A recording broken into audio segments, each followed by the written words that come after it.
নসিব। আল্লাহ মানুষের মধ্যে অনেকের মধ্যে অনেক ধরনের গুণ দান করছে।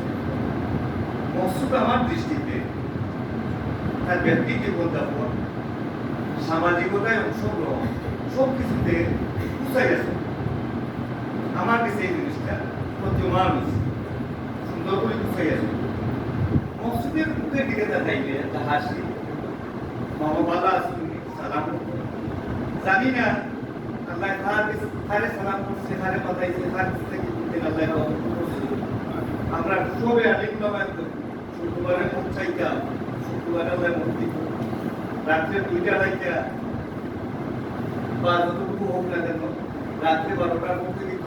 শুক্রবার আসছে, আজকে শুক্রবারে মুখ দিচ্ছে, শুক্রবারে নামাজে জানাজা সবে আমরা মিডিয়া করি।